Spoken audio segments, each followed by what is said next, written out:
ఓం నమో భగవతే వాసుదేవాయ. ఓం నమో భగవతే వాసుదేవాయ. ఓం నమో భగవతే వాసుదేవాయ. అజ్ఞానతిమిరాంధస్య జ్ఞానాంజనశలాకయా చక్షురున్మీలితం येन తస్మై శ్రీ గురవే నమః. నమో ఓం విష్ణుపాదాయ కృష్ణప్రేష్ఠాయ భూతలే శ్రీమతే భక్తివేదాంత స్వామిన్ ఇతి నామినే. నమస్తే సరస్వతీ దేవే గౌరవాణి ప్రచారిణే నిర్విశేష శూన్యవాది పాశ్చాత్య దేశతారిణే. జయ శ్రీ కృష్ణ చైతన్య ప్రభు నిత్యానంద శ్రీ అద్వైత గదాధర శ్రీవాసాది గౌర భక్త బృంద. హరే కృష్ణ కృష్ణ కృష్ణ హరే హరే, హరే రామ రామ రామ హరే హరే. మూకం కరోతి వాచాలం పంగుం లంఘయేతి గిరిం యత్కృపతం అహం వందే శ్రీగురుం దినతారణం. పరమానందం మాధవం శ్రీ చైతన్య ఈశ్వరం. హరి ఓం తత్సత్. హరే కృష్ణ. ఈరోజు మనము గౌడీయ వైష్ణవ గీతాలలో శ్రీల ప్రభుపాదుల వారు శ్రీ చైతన్య మహాప్రభు యొక్క ఉపదేశాలను భారతదేశ సరిహద్దులకు అంటే విదేశాలకు వెళ్ళి అక్కడ భగవంతుని యొక్క భక్తి ప్రచారం చెయ్యాలి అని తన గురువు గారు చెప్పినటువంటి శ్రీల భక్తి సిద్ధాంత సరస్వతి ఠాకూర్ల వారు చెప్పారు.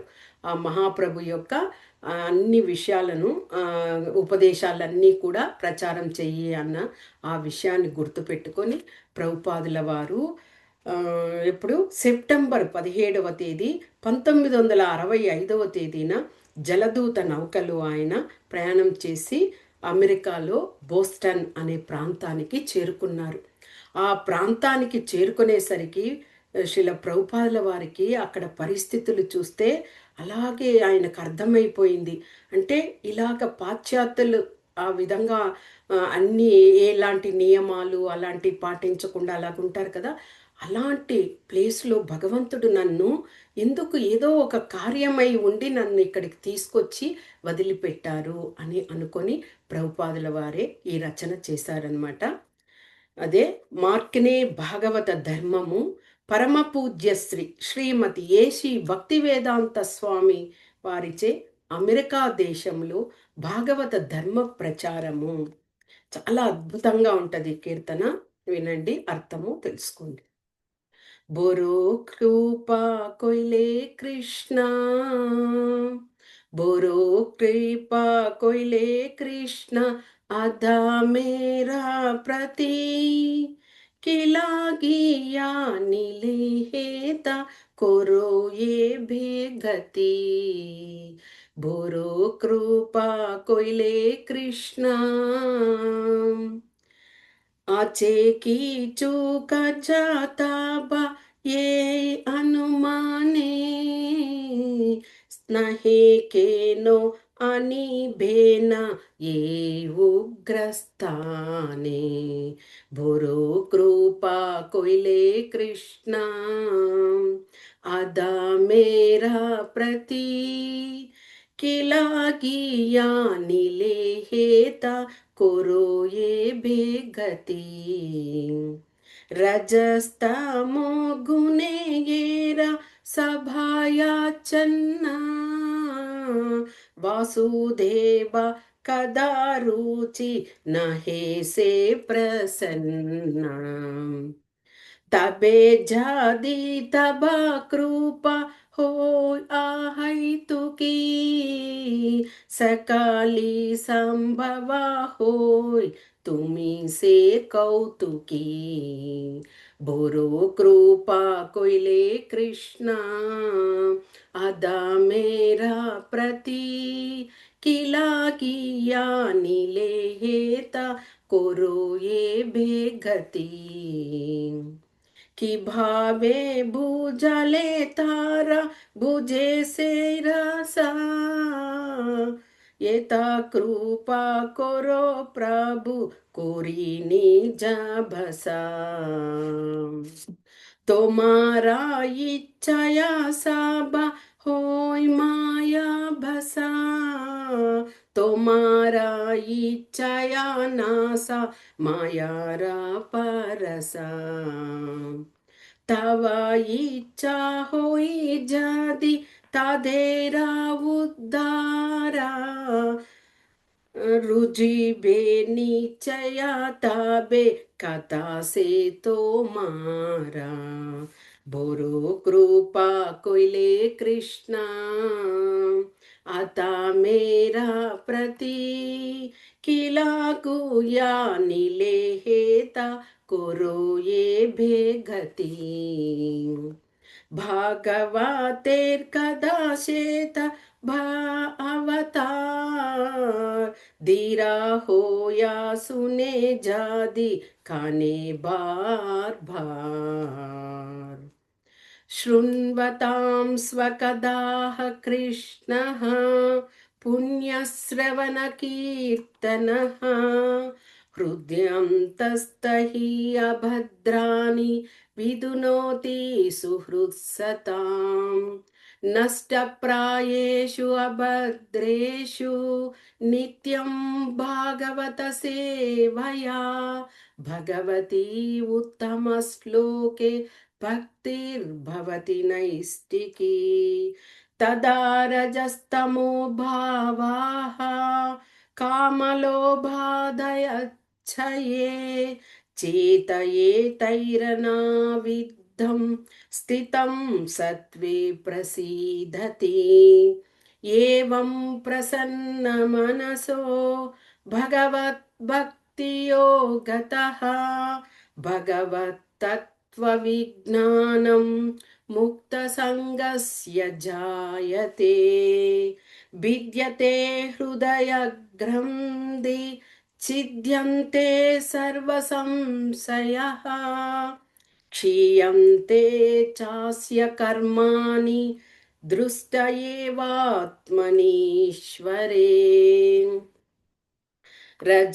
रजस्तमोहते ताबे पायिबे निस्तार हृदयेरा भद्रा सब गुची बेताहा की कोरे रुजुबे कथा भरा से चाही कुद्रा आमी दीनाहीना कोनो शक्ति नाही बुरु कृपा कोइले कृष्णा आदा मेरा प्रति किला गिया नीले हेता करो ये भेगती बुरु कृपा कोइले कृष्णा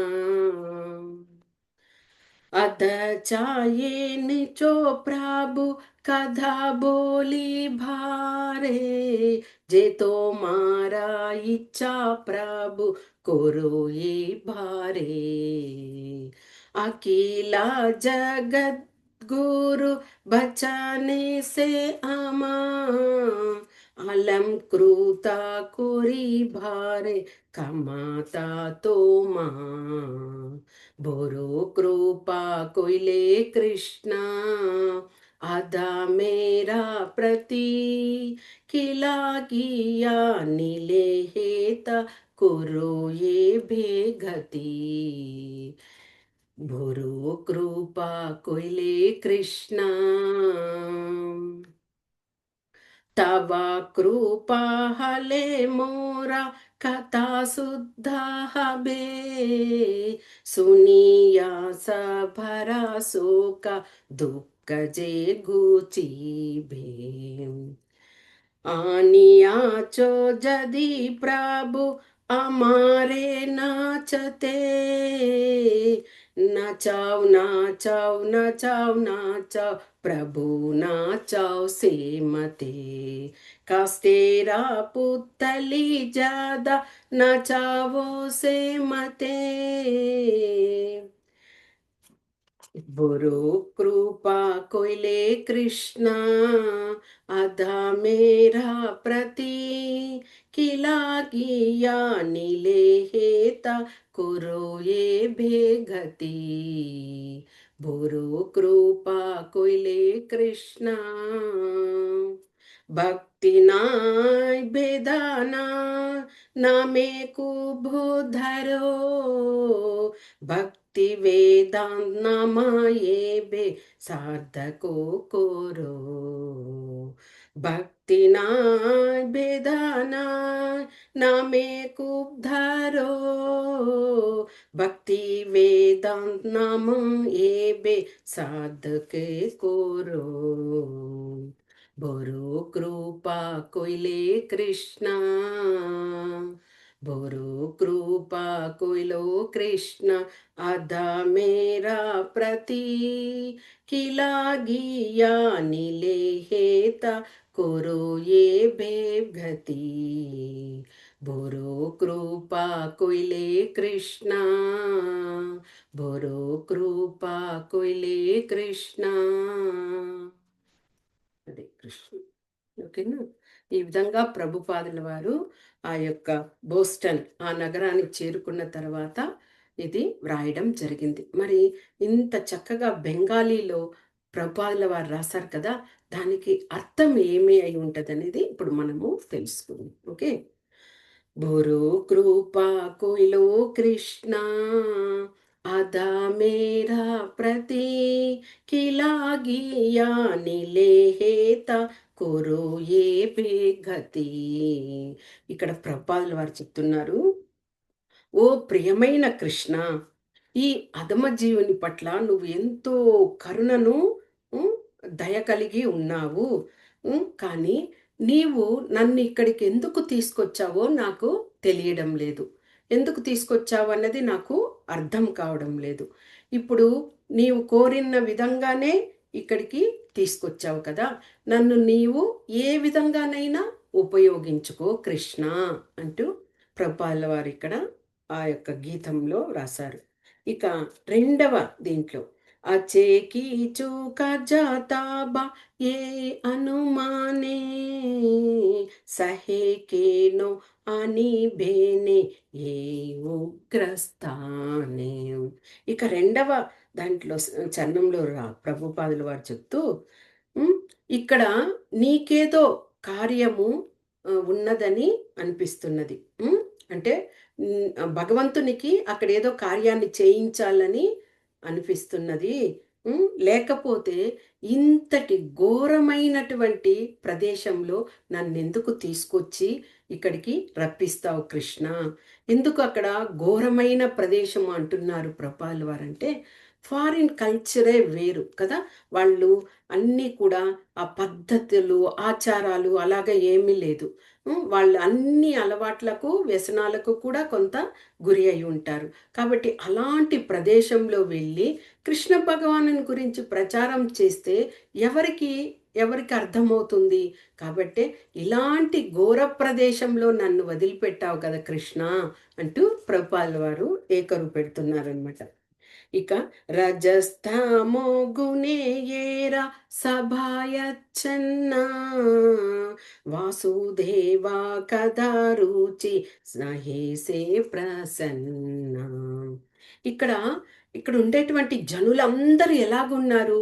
రజ తమో గుణాలలో కోపాలతో, తర్వాత ఎక్కువగా సోమరిగా ఉండడము, ఆ యొక్క కలియుగం ప్రభావం అలాగా. కాబట్టి అక్కడైతే పాశ్చాత్య దేశంలో ఇంకా ఎక్కువ. ఎందుకు అంటే అక్కడ వచ్చి ఆచారాలు, పద్ధతులు, శాస్త్రాలు, గ్రంథాలు చదవాలి అలాంటివేమీ లేవు కదా వాళ్ళకి. కాబట్టి అక్కడ ఇంకా కూడా ఎక్కువగా ఇలాంటి రజో తమో గుణాలలో ఎక్కువగా కప్పబడి ఉంటారు. వారు ఏమనుకుంటారు? అలాంటి భౌతిక బద్ధ జీవితంలో ఉంటూ అదే సుఖంగా ఉంది అని వాళ్ళు అనుకుంటారు. కానీ దానినే సంతోషంగా, ఇలాంటి జీవితమే సంతోషమైన జీవితము అని వాళ్ళు భావిస్తుంటారు. అలాంటి వారి వద్దకు వెళ్ళి నేను ఆ దేవదేవుడైనటువంటి భగవంతుని గురించి ఆ యొక్క సందేశాన్ని ఇస్తే కూడా వాళ్ళు ఎలాగ దాన్ని గ్రహించగలుగుతారు? వాళ్ళు ఎలాగ అర్థం చేసుకుంటారు కృష్ణ అంటూ 3వ చరణంలో వ్రాయడం జరిగింది. ఇక తబే జాది తబా కృప హో ఆహైతుకి సకాలి సంభవ హోయ్ తుమి సే కౌతుకి. ఇంకా ఇంకా ఫైనల్‌గా ప్రభుపాద వారు ఏం చెప్తున్నా అంటే, నీ యొక్క నిర్హేతుకమైనటువంటి ఆ యొక్క కృప ఉంటే అన్నీ సాధ్యపడతాయి. నాదేమి లేదు. నువ్వు ఏదో కార్యం ఉంది అని నన్ను ఇక్కడికి తీసుకొచ్చావు, పర్లేదు. కానీ నీ యొక్క కృప ఉంటే కానీ అది వచ్చి సాధ్యపడదు. హ్మ్. నువ్వు ఎందుకు అలాగ నేను అంటున్నానంటే, నువ్వు పరమ యోగేశ్వరుడవి. అన్నీ తెలుసు నీకు కదా! అందరికి శ్రేయోభిలాషిగా ఉన్నావు. అందరి హృదయాలలో పరమాత్మగా ఉన్నావు కాబట్టి నీకొక్కటికే తెలుసు అని ఇక్కడ చెప్తున్నారు. ఇక కి భావేద్భుజాలే తార భుజే సే రసా ఏతా కృపా కొరో ప్రభు కొరో నీచ దశ. ఇక ఇలాంటి ప్రదేశంలో నన్ను తీసుకొచ్చింది సరే. ఇక్కడ వీళ్ళు ఇలాగ ఉన్నప్పుడు ఆ భగవంతుని గురించి ఆ భక్తి రసాన్ని నేను తెలియచేస్తే వాళ్ళు ఎలాగ అర్థం చేసుకుంటారు? ప్రభు, నేను నీ సందేశాన్ని అలాగే నేను చెప్తాను. కానీ వాళ్ళు దానిని అంగీకరించే విధంగా యాక్సెప్ట్ చేసుకోవాలి. అంటే విదేశాలకు వెళ్ళి కృష్ణుడు దేవాది దేవుడు, ఆయన ఈ లీలలు చేశారు, ఆయన శ్రవణము చెయ్యండి, భాగవతంలో ఇవి చెప్పబడ్డాయి అని ఇవన్నీ చెప్తే ఎవరు అంగీకరిస్తారు వాళ్లకు? కాబట్టి నేను చెప్తాను, కానీ వారందరూ కూడా ఆ యొక్క సందేశాన్ని అంగీకరించే విధంగా నువ్వు దయచూపు కృష్ణ. దీన్ని మాత్రమే నేను ప్రార్థిస్తున్నాను అంటూ ప్రభుపాద వారు చెప్తున్నారు.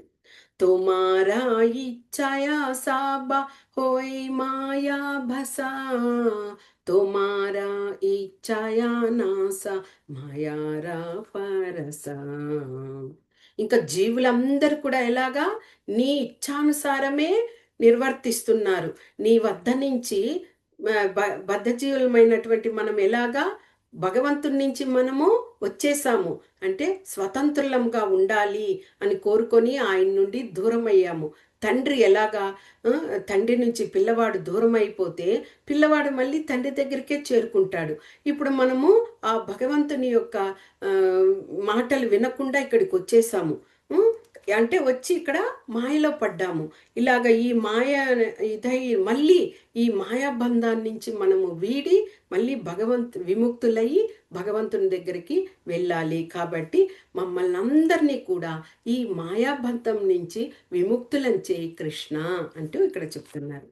ఇక తవా ఇచ్చా హోయ్ జాది తదేరా ఉద్ధారా रुचि बे निचया ताबे कथा से तो मारा. ఇక్కడేమి నీవు వాళ్ళందరినీ కూడా ఉద్ధరించాలని నువ్వు కోరుకుంటున్నావు. కానీ వాళ్ళు వాళ్ళని నీవు ఉద్ధరించాలి అంటే మొదట వాళ్ళు నీ సందేశాలనన్నీ అర్థం చేసుకోవాలి. అంటే ఇప్పుడు మనము భారతదేశంలో ఉన్నామనుకోండి, కొంతలో కొంత కాకపోయినా కానీ మనము గురువులు ఆచార్యులు అలాంటివి చెప్పినప్పుడు మనం దాన్ని గ్రహిస్తాము. కొంత మందిరాలకు వెళ్తాము, మనకి అర్థమవుతాయి. కానీ అలాగ పాశ్చాత్యులు అలాగా కాదు కదా. కాబట్టి నువ్వు ఆ కృపని ఇస్తే కానీ వాళ్ళు నిన్ను అర్థం చేసుకోలేరు. కాబట్టి నువ్వు ఆ సందేశాన్ని నేను ఇస్తాను, కానీ వాళ్ళందరికీ కూడా నువ్వు కృపా కరుణను ఇవ్వు కృష్ణ అంటూ ఇక్కడ చెప్తున్నారు. ఇంకా ఈ యొక్క శృణ్వతాం స్వకథాహ కృష్ణ ఒక 5 శ్లోకాలు మనకు భాగవతంలో ఇచ్చినదనమాట. 8వ శ్లోకం భాగవతేర్ కదాసే తభా అవతా ధీరా హోయా సునే జది కానే భావ్. అంటే ఈ యొక్క శ్రీమద్ భాగవతంలోని ఆ శబ్దాలు ఉన్నాయి కదా, అవన్నీ కూడా నీ అవతారాలే. ఆ మన భాగవతంలో ఏమి భగవంతుని యొక్క శ్లోకాలను చదువుతాము, దానికి అర్థాలను చదువుతాము. అంటే ఆ శబ్దాలన్నీ కూడా సాక్షాత్తు భగవంతుడే. ఎవరైతే బుద్ధిమంతులుగా ఉన్నవాళ్ళు, వినమ్రత కలిగి భక్తి యోగంతో భగవంతునితో సాంగత్యంలో ఉన్నవాళ్ళు పదే పదే దానిని చదివినప్పుడు, విన్నప్పుడు, స్మరణం చేసినప్పుడు అప్పుడు నీ యొక్క సందేశాలంతా కూడా వాళ్ళు అర్థం చేసుకుంటారు. అంటే ఇక్కడేమి పదే పదే, పదే పదే అంటే మనం ఏదో కొద్దిగా తెలుసుకోగలుగుతాము జ్ఞానాన్ని అని కొద్దిగా చదివేసి అయిపోయింది అని కాకుండా ఇంకా మన జీవిత కాలము చదువుకుంటూనే ఉండాలి. భగవంతుని గురించి లీలా శ్రవణం చేస్తూ ఉండాలి, స్మరిస్తూ ఉండాలి, కీర్తిస్తూ ఉండాలి, శ్రవణం చేసుకుంటూ ఉండాలి. అలాగా ఉన్నప్పుడే మనకు ఆ భగవంతుని యొక్క అనుభూతి తెలుస్తుంది. మనము అవగాహన చేసుకోగలుగుతాం భగవంతుణ్ణి. ఇక ఇక్కడ 9వ శ్లోకం నుంచి మనకి ఇక్కడ 5 శ్లోకాలు ఇచ్చున్నారు. ఈ 5 శ్లోకాల్లో ఇవంతా కూడా శ్రీమద్ భాగవతంలో 1వ స్కందంలో 2వ అధ్యాయంలో 17వ శ్లోకా నుంచి 21 శ్లోకా వరకు 5 శ్లోకాలని మనకి భాగవతంలో ఎంచి ప్రభుపాదుల వారు దానిని వ్రాసారనమాట. ఇందులో ఏముంది ఈ 5 శ్లోకాలలో అంటే శ్రీకృష్ణ భగవానుడు దేవాది దేవుడు కదా. అందరి హృదయాలలో ఆయన అలాగే తిష్ట వేసుకొని ఉన్నారు, సాక్షిగా ఉన్నారు. అందరి హృదయాల్లో ఆయన పరమాత్మగా ఉన్నారు.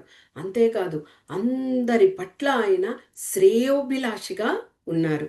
ఇక అలాంటి కృష్ణుని యొక్క గుణగణాలను, లీలలను, కథలను అలాగ ఎవరైతే శ్రవణం చేస్తూ, కీర్తిస్తూ, స్మరిస్తూ అలాగ ఉంటారో అలాంటి ఆ భక్తుని హృదయంలో నుండి భౌతిక పరమైనటువంటి ఆ సుఖాన్ని కోరుకుంటూ ఆ అభిలాషతో ఉంటారు కదా, అలాంటి వాటిని అన్నింటినీ కూడా తొలగిస్తారట భగవంతుడు. ఎప్పుడు ఆ భగవంతుణ్ణి నిత్యము మనము శ్రవణం చేయాలి, కీర్తించాలి, అలాగే భాగవతంలో చదువుకుంటూ ఉండాలి, వినాలి. అలాగ చేసినప్పుడు మనం ఈ భౌతిక విషయాల నుంచి కొద్దిగా విముక్తులవుతాము.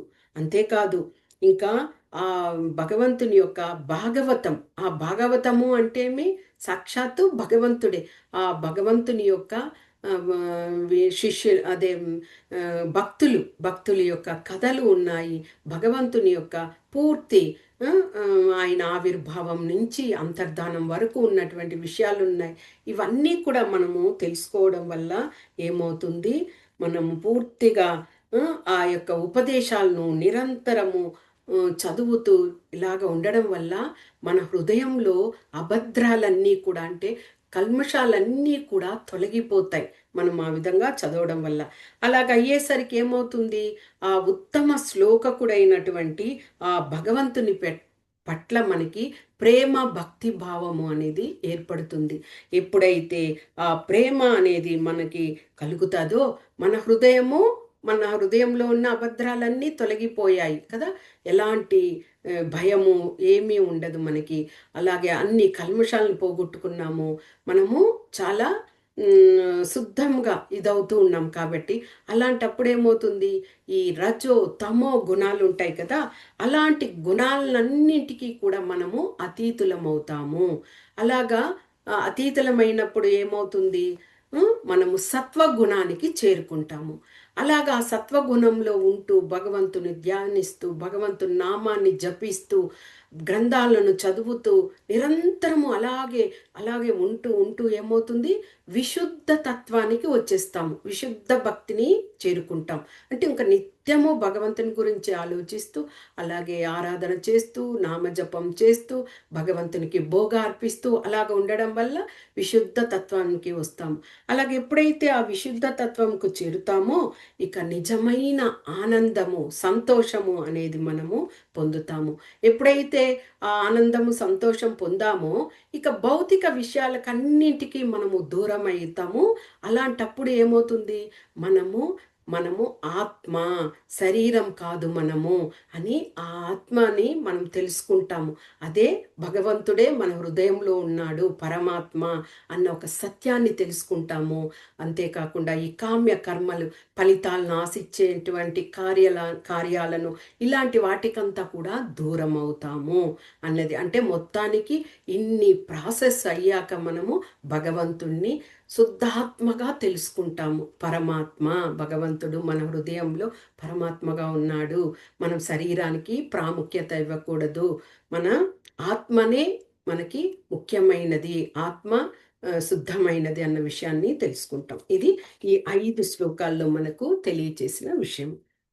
ఇక మళ్ళీ అదే చూడండి 10వ శ్లోకాల్లో కూడా అదే చరణంలో కూడా అదే చెప్తున్నా. రజస్తమోహతే తాబే పాయిబే నిస్తా హృదయేరా భద్రాసాబే గుచిబే తాహా. ఇప్పుడే మనం తెలుసుకున్నాం కదా. ఏమి ఎప్పుడైతే ఆ రజ తమో గుణాల నుంచి మనము ముక్తులవుతాము. ఈ యొక్క భాగవతం శ్రవణం చేస్తూ భగవంతుణ్ణి లీల గుణ రూప విశేషణాలు అన్నీ తెలుసుకుంటూ అలాగ ఉన్నప్పుడు వాటి నుంచి మనము ముక్తులవుతాము. అదేవిధంగా హృదయంలో ప్రోగుపడిన అభద్రాలన్నీ కూడా తొలగిపోతాయి. ఇక్కడ మనకి ఈ యొక్క భాగవతంలో చెప్పిన ఈ 5 విషయాలలో ఏ విధంగా మనం ఆ రజో తమో గుణాల నుండి వీడిపోతామో అప్పుడు మన హృదయంలో ఉండే గ్రంథి అన్న ఆ ఇది నుంచి మనము త్రెంపివేయబడతాము. ఏమిటి ఆ హృదయంలో గ్రంథి అనేది అంటే, ఇప్పుడు ఒక తల్లి గర్భమైందనుకోండి, ఆ బిడ్డను నవమాసాలు మోసి ఒక పేగు బంధం అనేది ఉంటుంది తల్లికి బిడ్డకు. ఎప్పుడైతే ఆ బిడ్డ ఆ నరకకూపంలో 9 నెలలు ఉంటూ భగవంతుణ్ణి ప్రార్థిస్తూ చేతులు కాళ్ళను ముడిచి పెట్టుకొని చేతులు పైకెత్తి నన్ను బయటకు నేనెంతో ఎన్నో అంటే అపరాధాలు చేసి ఎన్నో జన్మలు ఎత్తి ఇలాంటి మానవ జన్మనిచ్చావు. ఈ మానవ జన్మలో కూడా నేను తల్లి యొక్క ఆ గర్భంలో నరక ప్రాయంగా ఉన్నాను. నన్ను తొందరగా బయటపడవేయి. నిన్ను జన్మ జన్మలు మర్చిపోకుండా నిన్ను ప్రార్థిస్తూ ఉంటాను అని భగవంతుణ్ణి ఆ బిడ్డ అంతగా వేడుకుంటుంది. అలాగయ్యి 9 మాసాల తర్వాత బయట ప్రపంచానికి వస్తుంది. ఎప్పుడైతే అలాగా బిడ్డ బయటకు రావడం జరుగుతుందో తల్లి ఆ పేగు నుంచి బంధంను అంటే అది దానిని కట్ చేయడం వల్ల తల్లి వేరవుతారు, బిడ్డ వేరవుతారు ఆ పేగును. అంటే ఏమి ఆ యొక్క పేగు బంధంతో కలిసి ఉన్నాడు ఆ బిడ్డ ఆ నరక కూపంలో. అదేవిధంగా మనం కూడా ఎప్పుడైతే భగవంతుని నుంచి విడిపడి బయటకు వచ్చేసామో ఈ భౌతిక ప్రపంచం అనేనే చెరసాలలోకి వచ్చి పడ్డాము. వచ్చి పడి ఏమి నేను నాది అంటూ స్వతంత్రంగా ఉండగలుగుతాము అని మనం అంతా కూడా ఇది చేస్తూ అలాగే ఉండిపోతున్నాం. అప్పుడు ఏమవుతుంది, ఎప్పుడైతే మళ్ళీ మనం తెలుసుకొని ఆ భగవంతుణ్ణి ప్రార్థిస్తూ ఇది చేస్తామో మన హృదయంలో ఉండే ఆ గ్రంథి అంటే ఆ పూర్తిగా ఆ కల్మషాల నుంచి మనము త్రెంపుకొని ఎలా తల్లి బిడ్డ ఆ బంధం ఇదవుతుందో వేరు అయినదో ఆ విధంగా వాటిని అన్నిటి నుంచి బయటపడి భగవంతుణ్ణి శరణాగతి పొందే ఆ ప్రాయానికి వస్తామన్నమాట. అదే అక్కడ హృదయ గ్రంథి అని అది చెప్పడం జరిగింది. ఓకే, తర్వాత अदा चाइनु चो प्रभु कथा बोली भारे जे तो मारे इच्छा ప్రభు కోరోయే భారే. ఓకే, ఇక్కడ ఏం చెప్తున్నారు, నేను ఏ విధంగా వీళ్ళకి ఈ యొక్క విదేశీయులందరికీ కూడా పాశ్చాత్యులందరికీ కూడా కృష్ణ చైతన్య సందేశాన్ని అర్థమయ్యే విధంగా నేను చేయగలను. నేను చాలా దురదృష్టవంతుణ్ణి. నేను చాలా అయోగ్య 11 ఓకే ఓకే. ఇక్కడ ఒక శ్లోకం మర్చిపోయాను. की कोरे की कोरे भुजबो कादा भरा से चाही కుద్రా ఆమి దీనహీన कोनो శక్తి నాయి. ప్రభుపాల్ వారు అంతటి గొప్ప మహాత్ములు. అంత ఇదిగా బృందావనంలో మందిరాలు కట్టించి అన్ని వేల మందిని శిష్యులను ఇది చేశారు, భక్తుల్ని అందరినీ తయారు చేశారు. కానీ ఆయనే అనుకుంటున్నారు, నేను కృష్ణ ఎలాగ నేను ఇక్కడ వచ్చి ఈ కృష్ణ చైతన్యాన్ని వీళ్ళకి అందరికీ కూడా అర్థమయ్యేటట్లుగా చేయగలను. నేను చాలా దురదృష్టవంతుణ్ణి, నేను అయోగ్యుడను, పతితుడను. కనుక నాకు బాగా వారిని అందరినీ కూడా నేను చెప్పేది వాళ్ళు అంగీకరించే విధంగా నన్ను ఆశీర్వదించు. నా అంతటా నేనే ఈ కార్యాన్ని చేయలేను అంటే ఇక్కడ చూడండి, ప్రభుపాల్ వారు గురువు గారిని ఆయన యొక్క ఆజ్ఞ మేరకు వచ్చారు. గురువు గారిని తలుచుకున్నారు. ఆయన చెప్పిన కార్యాన్ని చెయ్యాలి. మళ్ళీ భగవంతుణ్ణి విశ్వసిస్తున్నారు. భగవంతుని దగ్గర కూడా నేను చేసేయగలను, నాకు గురువు చెప్పారు, ఆజ్ఞ నాకు తెలుసు, నేను చేయగలను అని అనుకోవట్లేదు. కృష్ణ అంత చేసిన వారు, మళ్ళీ ప్రభుపాదుల వారు అంతమందికి గురువులను ఇచ్చారు. తర్వాత అందరికీ కూడా కృష్ణ దేంట్లో డివోటీల్ని ఇది చేశారు. అయినా కానీ ఆయన అక్కడ భగవంతుని దగ్గర చెప్తున్నారు, నేను అయోగ్యుడిని, నేను పతితుడిని, నేను దురదృష్టవంతుడిని. అందుకే నువ్వు చెప్పిన విధంగానే నేను, అదే గురువు గారు చెప్పిన విధంగానే నేను చెప్తాను, కానీ వాళ్ళు దాన్ని యాక్సెప్ట్ చేసుకునేటట్టుగా చేయి కృష్ణ అని వేడుకుంటున్నారు ప్రభుపాదుల వారు. ఇక ఈ 12వ శ్లోకం చదివిన దానికి అర్థం ఏమి అంటే, నువ్వు కృష్ణ ఏదో విధంగా నీ కార్యాన్ని ఇది చేసుకోవడానికి నన్ను ఇంత దూరానికి రప్పించావు. కాబట్టి నువ్వు ఏం చేసినా పర్లేదు. నువ్వు జయాన్ని కలిగిస్తావా, ఓకే, లేదా అపజయాన్ని కలిగిస్తావా, అది కూడా నీ ఇష్టమే. ఇది మనకి ఏది అదే అదే శిక్షాష్టకంలో 8వ స్టాంజాలో ఉంది కదా, ఆశ్లేష్యవా పాదరతాంబినస్టు మాం అదర్శనామా అదర్శనామర్మహతాం కరోతు వా యథా తదా వా విదదాతలంబడో మత్ప్రాణనాదస్తు సహేవనా పరహ. అందులో చైతన్య మహాప్రభులు వారు చెప్తున్నారు, ఏమైనా కానీ ప్రభువు నాకు నీవే, ఇంకా నేను అన్య ప్రభువుల్ని నేను ఎరుగను. నన్ను నువ్వు ఆలింగనం చేసుకున్నా పర్లేదు, లేదా నన్ను చూసి చూడనట్లు వదిలిపెట్టేసినా పర్లేదు, కానీ నీవు తప్ప నాకు అన్యులెవ్వరూ తెలియదు, నీ పాదచరణాలే నాకు గతి అన్నట్టుగా అక్కడ తెలియజేశారు కదా.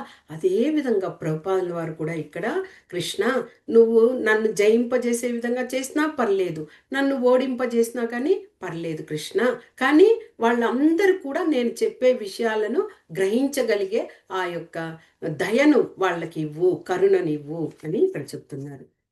అఖిల జగద్గురు భచన సమా అలంకృత కొరిభా కమత తోమా. ఇక ఈ యొక్క 13వలో ఏం చెప్తున్నారు, ఓ అఖిలలోక జగద్గురు, కేవలం నేను నీ సందేశాన్ని యథాతథంగా తెలుపగలను. అది ఒక గురువు యొక్క ముఖ్య లక్షణం ఏమిటి అంటే, మన ముందు గురువులు ఏం చెప్పారో దాన్ని అలాగే యథాతథంగా ఇవ్వాలి. అలాగా కాకుండా వాళ్ళు కొంత కల్పన చేసుకొని, లేకపోతే తాను గొప్పగా అనుకున్నట్లుగా ఇది చేస్తూ అలాగ చెప్పడం వలన ఆ యొక్క గురు పరంపరలో విచ్ఛిన్నం ఇదవుతుంది. అంటే ఎవరికి వాళ్ళు తోచిన విధంగా చెప్పుకోవడం. కాబట్టి ఇక్కడ ప్రభుపాదుల వారు అదే చెప్తున్నారు, యథాతథం. ఇప్పుడు ఆయన భగవద్గీతను కూడా చెప్పిన విధం ఏమిటి, భగవద్గీత యథాతథం అన్నమాట. ఆ విధంగానే నేను చెప్తాను. నాకు ఆ విధంగా చెప్తాను కదా, నువ్వేం చేయాలి, నీకు ఇష్టమైతే నేను చెప్పేటువంటి ఆ విషయాలన్నీ కూడా వాళ్లకు అర్థమయ్యే విధంగా చేయడం నీ పని. అంటే ఇక్కడ కృష్ణునికి కూడా పని అప్పగిస్తున్నారు ప్రభుపాదుల వారు. నేనేమో చెప్పేస్తా వాళ్ళకు, కానీ వాళ్ళకు అర్థం చేసుకునే ఆ శక్తిని నువ్వు ఇవ్వాలి, వాళ్ళు తెలుసుకునే ఆ శక్తిని నువ్వు ప్రసాదించాలి అంటూ ప్రభుపాదుల వారు ఇక్కడ చెప్తున్నారు. ఇక తవ కృపాహలేమో కథా శుద్ధ హబే సునియా సాభర శోక దుఃఖ జే గోచిబే. ఇంకా ఆ యొక్క 14లో ఏం చెప్తున్నారు, ఇంకా ఏమీ లేదు, నీ యొక్క నిర్హేతుకమైన ఆ కృప వలనే నా వాక్కులన్నీ కూడా పవిత్రమవుతాయి. నీ దివ్య సందేశము హృదయంలోనికి ప్రవేశించినప్పుడు వారు నిశ్చయముగా ఆనంద పరవశులై దుఃఖ శోకాల నుండి విముక్తులవుట తథ్యము. అంటే ఇక్కడేమి, నీ యొక్క కృప ఉన్నదనుకోండి, వాళ్ళందరూ కూడా వాళ్ళ హృదయంలోకి తీసుకోగలుగుతారు నేనేం చెప్పినా కానీ. అప్పుడేమవుతుంది, వాళ్ళంతా కూడా ఆనందంతో ఉంటారు. వారి యొక్క దుఃఖపరమైన విషయాలన్నింటినీ కూడా విముక్తులయ్యి భగవంతుని గురించి తెలుసుకుంటారు అని ప్రభుపాదుల వారు చెప్తున్నారు. अनियाचो जदि प्रभु हमारे नाचते, नचाओ नाचाओ नचाओ नाचाओ प्रभु नाचाओ से मते, कास्टेरा పుత్తలి జాదా నచావో సేమతే. ఇక్కడ చూడండి, హే ప్రభు, నేను కేవలము నీ చేతిలోని కీలు బొమ్మను. ఉమ్, కాబట్టి నేను నర్తించడానికే నన్ను నీవు ఇక్కడికి తీసుకొచ్చావు. నన్ను నర్తింపజేయి ప్రభు, నీకు ఇష్టమైన రీతిలో నర్తింపజేయి. అంటే ఒక కీలు బొమ్మ ఉంటుంది కదా, దాన్ని మనము చేతిలోకి తీసుకొని, తోలు బొమ్మ దాన్ని చేతిలోకి తీసుకొని మనం ఎట్లాగా కదిపితే అలాగా కదులుతూ ఉంటుంది. అంటే మనం మన మీద డిపెండ్ అనమాట. దానికి ఏం తెలియదు. మనము ఎలాగ ఎడం వైపుకు తిప్పితే ఎడం వైపు చేయి తిరుగుతుంది, కుడివైపు. ఆ విధంగా నేను ఒక తోలు బొమ్మ లాంటి వాడిని, నీ చేతిలో నర్తించడానికి నేను వచ్చాను. కాబట్టి నీ ఇష్టం, నువ్వు ఎలాగ నన్ను నర్తింపజేస్తావో నర్తింపజేయి, నీ ఇష్టమైన విధంగా నర్తింపజేయి. నీకు హ్యాండ్ ఓవర్, నీకు దాసోహం, నీకు శరణాగతి పొందాను. నీ పాదాలకు నేను శరణాగతి పొంది ఉన్నాను. కాబట్టి నీ ఇష్టం వచ్చినట్లు నన్ను నర్తింపజేయి అంటూ ఆయనకు సరెండర్ అయిపోయారు ప్రభుపాదుల వారు. అదే అక్కడ చెప్తున్నారు. ఇక భక్తి నాయ్ భేదనా నామే కుబ్ధారో, భక్తి వేదాంతం ఏ బే సాధకో కోరో. ఇది ఎంత ఇదిగా రాశారు చూడండి. నాకు భక్తి లేదు, నాకు ఎటువంటి జ్ఞానం లేదు, కానీ నీ పవిత్ర నామం పట్ల దృఢమైన విశ్వాసం కలదు. నాకు భక్తి వేదాంతుడనే బిరుదు ఇవ్వబడినది. నీవు కోరినచో ఇప్పుడు దానిని అర్థమును సార్థకం చేయవలసినది. పరమ దురదృష్టవంతుడు నీచ భిక్షువు ఏసీ భక్తి వేదాంత స్వామి సెప్టెంబర్ 18, 1965 జలదూత ఓడపై కామన్వెల్త్ రేవు, బోస్టన్, మసాచుసేట్స్, యుఎస్ఏ. అంటే నాకు భక్తి లేదు. చూడండి, భక్తి చేసే ప్రభుపాదుల వారే నాకు భక్తి లేదు అంటే మనము ఆయన కాలి గోటికి కూడా సరిపోము. మనం ఏం భక్తి చేస్తున్నాం కదా, అంత శిష్యులను చేర్చి అంత భక్తిని చేసే ఆయనే నాకు భక్తి లేదు, నాకు ఎటువంటి జ్ఞానం లేదు అంటే